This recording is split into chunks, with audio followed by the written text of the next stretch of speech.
Nitish Kumar Reddy lower ఆర్డర్లో వస్తున్నాడు. బ్యాటింగ్లో ఇరగదీస్తున్నాడు. స్టార్క్, కమిన్స్, హేజిల్వుడ్, బొలాండ్ ఇలా బౌలర్ ఎవరైనా తగ్గేదే లేదంటున్నాడు.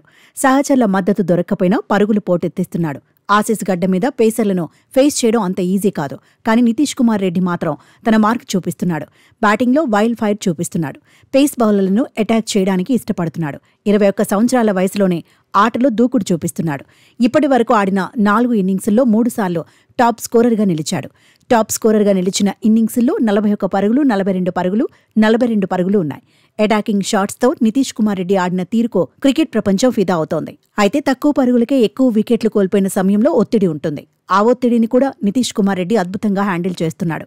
లోయర్ ఆర్డర్లో సపోర్ట్ దొరకడం లేదనే ఉద్దేశంతో మరింతగా అటాక్ చేస్తున్నాడన్న చర్చ ఉంది. టఫ్ కండిషన్స్లో రఫ్ ఆడిస్తున్న నితీష్ కుమార్ రెడ్డికి బ్యాటింగ్ ఆర్డర్లో ప్రమోషన్ ఇస్తే బెటర్ అని కొందరు ఎక్స్పర్ట్స్ అంటున్నారు. అలాగైతే ఫియర్లెస్ క్రికెట్ నుంచి బిగ్ ఇన్నింగ్స్ను ఎక్స్పెక్ట్ చేయవచ్చంటున్నారు. గణాంకాల కంటే నితీష్ కుమార్ రెడ్డి ఆడుతున్న సెల్ఫ్లెస్ ఆట తీరు భారత జట్టుకు అడ్వాంటేజ్ అవుతుందంటున్నారు. గతంలో ఇంగ్లాండ్ టూర్లో శార్దుల్ ఠాకూర్ కూడా అద్భుతంగా రాణించాడంటున్నారు. అయితే శార్దుల్ వయసు ఇప్పుడు 33 సంవత్సరాలు.